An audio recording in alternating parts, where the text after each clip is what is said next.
Here's a representation of the jFET version of the Baldwin Chora-Tone Projector chorus circuit. I'm just going to give you a quick rundown of the topology that I'm using here.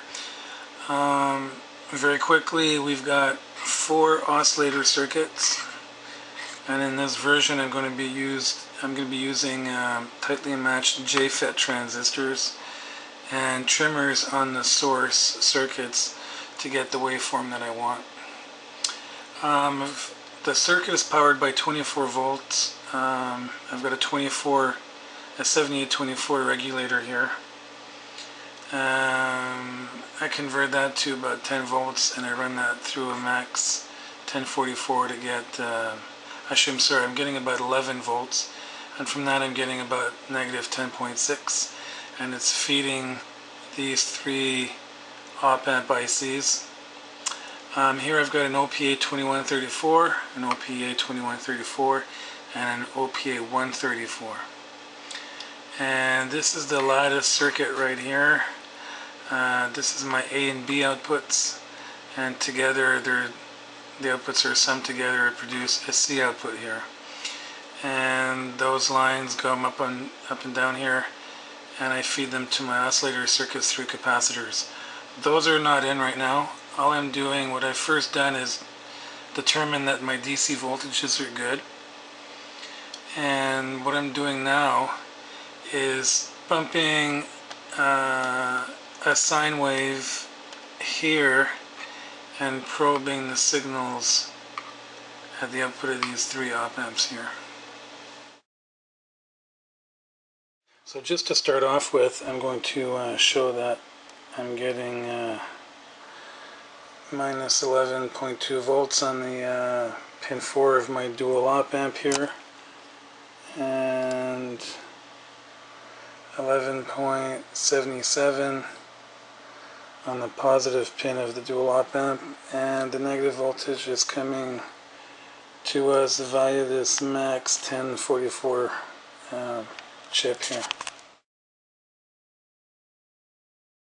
For example, what I've got on the scope right now is the A signal, and if I probe the B signal, we can see that it's 120 degrees out of phase. And if I probe the C signal, I see it's 120 degrees ahead.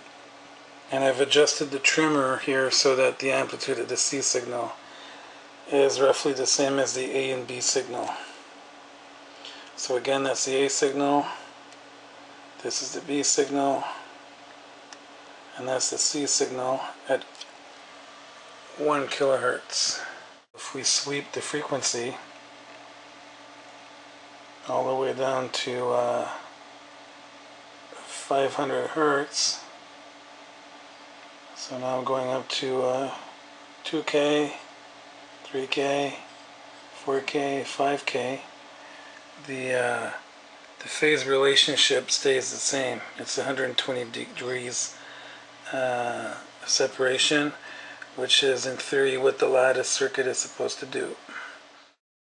Now the spikes that we see in there are generated by the charge pump chip that's giving us the negative voltage. I usually don't use that chip, but I will this time just to get things going. I'm not a really big fan of these voltage converter chips, but we'll see if it's okay or not. This is showing that the Lattice part of the circuit in here is working as per the SPICE simulations that I ran a few weeks ago. And so now I can go on to putting the transistors into the oscillators and getting to the other part. I'm still waiting for the inductors to come in the mail.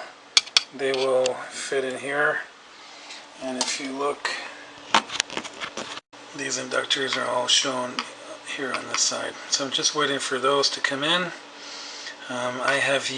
What I've got to do now is put the jFET transistors in here and all these capacitors and start verifying that they operate as 3-phase oscillators And after that, when the inductors come in, I'll populate the rest of the board, put those capacitors in there, and then put capacitors at the input here, and that test to see that the chorus effect works.